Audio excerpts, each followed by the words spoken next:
Just congratulations on your new deal, first of all, Daryl. How does it feel to know you're going to be sticking around for a lot longer now?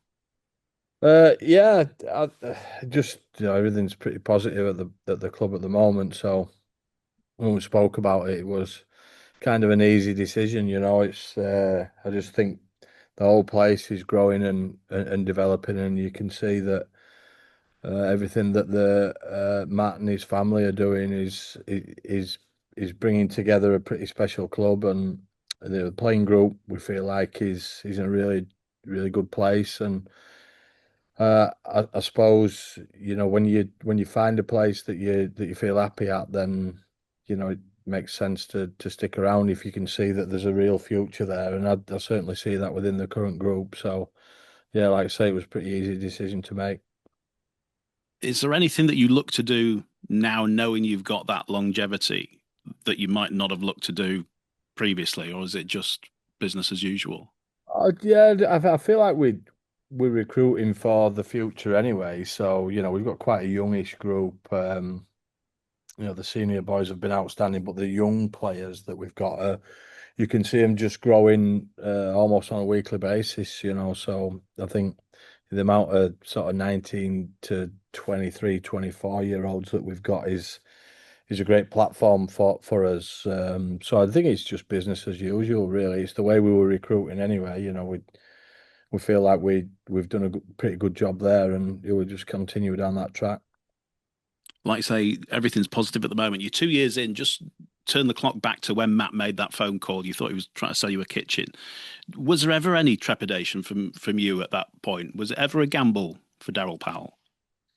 No, I don't think so. I mean, obviously, I just got dumped by Warrington, and I felt like once I'd spoke to Matt and he was talking about what he wanted to do at the club, and it just felt like a perfect kind of opportunity I had decent experience in previously. It just felt like it was a perfect fit. So I don't think there was anything really. I mean, the one thing there was not many players and no staff. So that was a decent job. But once I'd sort of got a few people to come with me, and quality people who knew exactly what they were doing, then um, yeah, it was again that was an easy decision then, and we turned our first season after we'd got some players on board, which was challenging, into a really successful one. And then we've sort of backed that up. We've backed that up, and we don't quite know what it's going to become this season yet, but there's a chance of it being an unbelievable season. A lot of water to go under the bridge, but we've given ourselves a good chance to make this a pretty special season, I think. Just a word on the cancellation last week. Just give us a sense of how much of an inconvenience it was from you in terms of just the momentum of your season, and whether or not a 48-0 win is adequate compensation from your point of view. Well, if you start with that, I mean, it's probably not, is it? But there's not a lot we can do. I think it's just take it and move on. I think it's obviously a pretty tough situation for those guys over there. So you got to feel for them. I spoke to Paul Rowley last week, and can only imagine how tough life is for him at the moment. A bit of communication would have been good, I would say, from the club before they did cancel the game, but. Yeah, it is what it is. I just think we take it, we move on. I don't think that's going to get us in or get us out. The points difference or whatever. We've got them to play again at the back end of the year. Hull have got that. It's sort of that 1 point that they got takes it out of the equation. Really, I think the points difference. So I don't think it matters too much. I think it's just going to be. It's just. I think it's a pretty much a straight shootout between us and them. And yeah, the best team wins. I think that's ultimately where it's at. We won't see your squad till tomorrow. How different could it look from the game before? Oh, gee, it's a long time ago that. It is, isn't it? Head around it. Yeah, we're not far off with too many players coming back.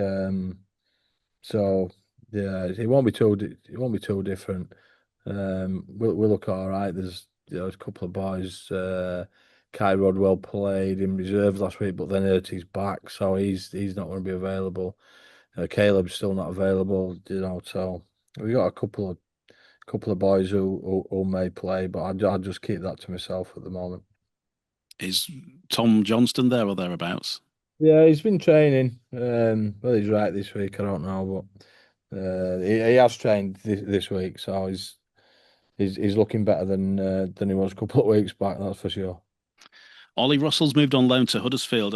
You probably say that's a move that suits all parties, doesn't it?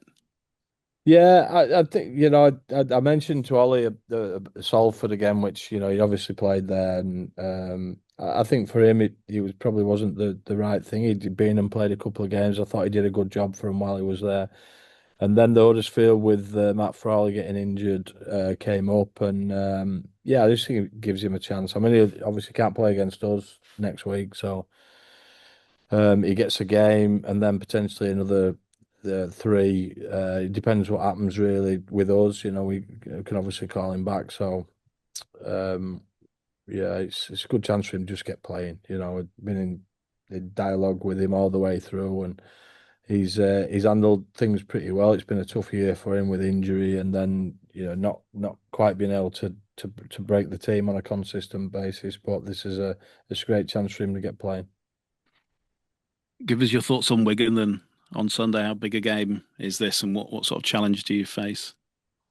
Well, it's Wigan at Wigan, isn't it? It's that's a very difficult game. They've got outstanding players in every position. The real challenge physically. They come after you. Thought they played in a really intense game last week against OKR, and that was a really difficult game that OKR were good enough to win, but that even then at the end, we're gonna.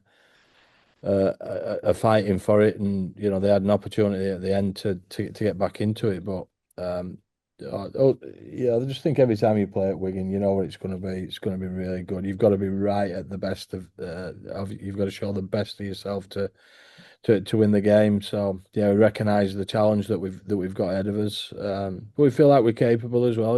We obviously we had a really good performance against them in round 15. But you can't take anything for granted. No two games are the same, but we feel like we've got a way of playing that can challenge teams and put them under pressure. But also recognise they'll be hurting from that, and they've got some strong motivation to get second. Potentially still first, but that looks like a tough ask now. So that yeah, we know what's ahead of us, and we realise we have to be at our best to win this game. Well, it's Aaron. Hope you're well. Hi mate, yeah, all good. How are you? Yeah, good, thanks. Just on Ollie Russell, as you say, he's had a real tough year with injuries and struggling to get in the team. Is this a chance to prove he's part of your plans for 2026, or is it maybe a chance for him to put himself in the shop window in general with Huddersfield? Yeah, well, he's contracted to us, Ollie. I just think he's had a tough couple of years, really. I think his last year at Huddersfield wasn't exactly what he would have wanted. We've had sort of chats around that, and then this year's been difficult for him as well. But he's contracted to us, and he's a high quality player. This just gives him an opportunity to get back playing, and then he needs to have an outstanding pre-season and get after it. That's it. And that we have a few players who haven't played as much as they wanted to this year, and they have an opportunity to respond and really push through pre-season and into the start of next season, give themselves a chance. And always one of those players. I was just looking back, and when you were at Castleford, you signed a new deal in 2016, I think, and obviously the following year we all know what happened: top of the league and a grand final. Without putting words in your mouth, do you sense that you're on the cusp or on the brink of doing something similar to what you did at Castleford all those years ago? Oh, yeah. Well, I don't. It was an interesting year that 2016 that led us in. We did some things there that set us up, and yeah, I think what we're after is something similar to that. Obviously, you want to win things.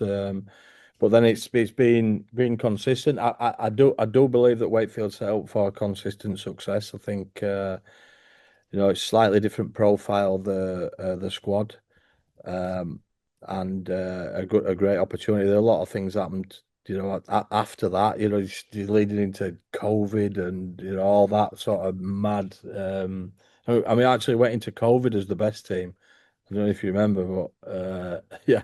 So there's some great years there, So um, I feel like this is different because I feel like there's a real opportunity to be a force in Super League over years. Obviously, we've got to prove that, and uh, we've got to get ourselves up to the point where we're in finals and we have an opportunity of being top four on a regular basis, and that's going to take a lot of work, and we recognise that. But I think we're in a great place to have a crack at it.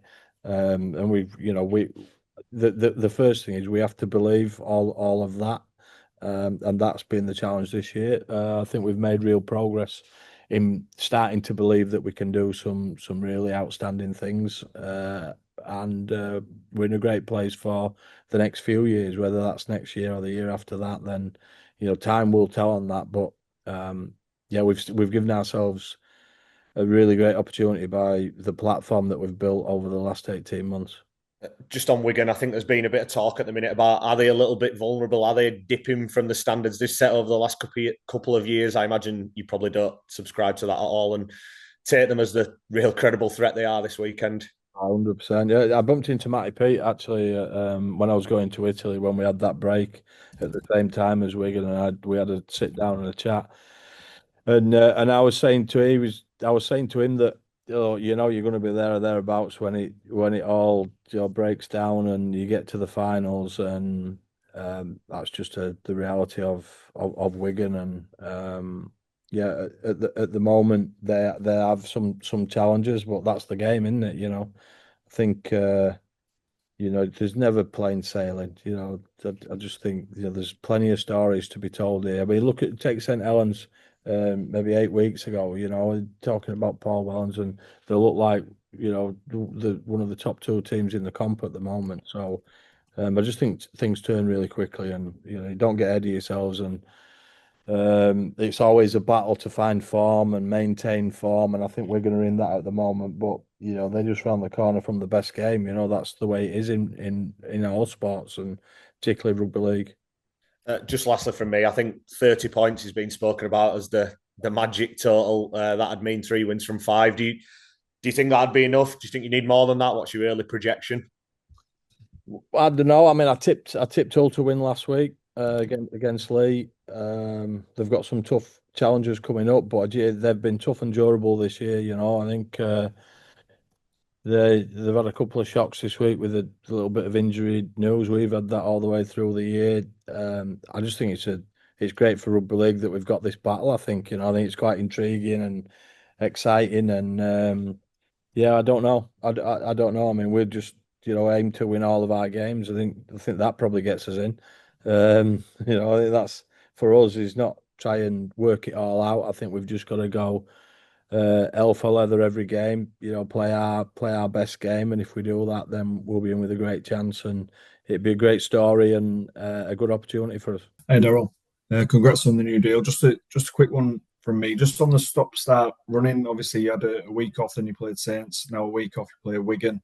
And looking further ahead, we don't know what's going to happen with Salford in that final round. You could have a week off going into the playoffs, all being well on that aspect of it. Does it give you is it a disadvantage the way it's panned out at the moment? Well, I don't think it really helped us going into the St Helens game. That's for sure. I thought they had a decent sort of look at a week off. Then they played Cass, and then they played us, and we were just off with our intensity in that game, and I thought they were excellent. But we've trained, pretty hard over this week, and we trained hard on Saturday when the game was called off. So I feel like we're in a much better place than we were leading into the St Helens game. We'll see how we go against Wigan, but I feel like we've trained really well. We're in a great place, and we're looking forward to the challenge. I think last week I mentioned it might be an advantage having Salford twice in the final 6 rounds. I think it was, and And now, like I say, you've got them in that final round. Is there a bit of trepidation about that fixture and where they might be at that point and what it might mean for your playoff chances? I just don't think there's any point in looking too far ahead. I think there's a couple of things with Salford last week with the demonstrations and all that sort of stuff. Different stories coming out which were crazy. So I just think for us is just look after ourselves. That's all we can do. Win games. Um, you know, or if that game gets called off, you get 48-0 win, don't you? Oh, I don't even worry about it. I think we want to get after a win this week, and then we'll see where we're at, and not worry about what all are doing, what Salford are doing. It's just about what we're doing. That's the most important thing. Just wanted to quickly follow up on Kai Rodwell. What is it that he's done to his back, and is it sort of short term or long term? Because he's obviously made his return to play for the reserves. Yeah, don't know. He's not walking too well at the moment, so not 100% on the severity. He'll get a scan, and then we'll see where he's at. But yeah, like I say, he's not walking real well at the moment, so he's not available this week, and we'll see how he goes moving forward. I think April was his last game. I mean, it must be a frustrating period for him. How has he mentally and been around the players off the pitch? Well, he's been all right. I think mentally it's a fair challenge for him. He's had a great year last year, coming over here for the first time. He gets in the Super League. He's had some injuries that have really made it hard for him, similar to Doyley. Really, they've not really played at all this year between them. So very very difficult for players when they really want to be on the field. They're both tough competitors who want to play. So yeah, it's challenging, but he's been all right. He's still around and cracking on. He was hoping he could get back. He'd had a couple of weeks training leading into that game, but disappointing for him and for us. Yeah, but look, there's nothing we can do. It's just part of the game, isn't it? Just a question on, obviously, you mentioned Tom Johnston were a bit touch and go. Have you got an idea of who will take his spot? Will you go with youth in Jaden, or will you go with experience in Matty Russell? Well, Jaden's not fit. He got injured last week, so it'd be Josh Rock or Matty Russell. So I'll make a call on that. Yeah, probably obviously in the next couple of days, but probably team run day. So Saturday, I would say. And then looking ahead to 2026, is there a position on the field where you're looking to recruit specifically? Well, no, no. I think we're pretty much all right everywhere. We're always looking. You're always looking at forwards and making sure that your middle unit's deep enough to manage the obvious injuries that you get in there with the game being so physical. We've recruited at 9. Our pack we've recruited, but there's a couple more potentially as we move forward. And there'll be more forwards really than anywhere else. And just lastly, from me, Neil Shamambe was supposed to make his debut last week, and he's now gone on loan to Salford this week. What do you expect from him this week against Leigh? Well, just get a taste for it. I think it'd be obviously tough going and playing at a team when you only train once, twice. It's not an awful lot, but ultimately, he plays in a really simple position. I say simple, there's some complexities to it, but he's on the wing. He doesn't have to organise plays. He can carry the ball in backfield and get on the end of some kicks because that's one of his key threats. And if he goes and plays to his potential, then that'd be an awesome opportunity for him. Is he someone that can look to be in a more starting role, not starting role, but a more prominent role next year? Looking to get more appearances. Well, I think that'll be that. He didn't play that great in our reserves like last week, but he's been playing really well at goal. And for Neil, it's about finding a consistency of performance. I'd say we've got Jaden who's ahead of him, Rocky who's ahead of him. So challenge for him is this would be a great opportunity for him to show what he can do at Super League level, and then he advances himself, and that's the thing is for young players, you advance yourself by what you do in training, what you do when you play in particular, and then these kind of opportunities are like gold dust for someone like Neil. So just really looking forward to seeing how he plays.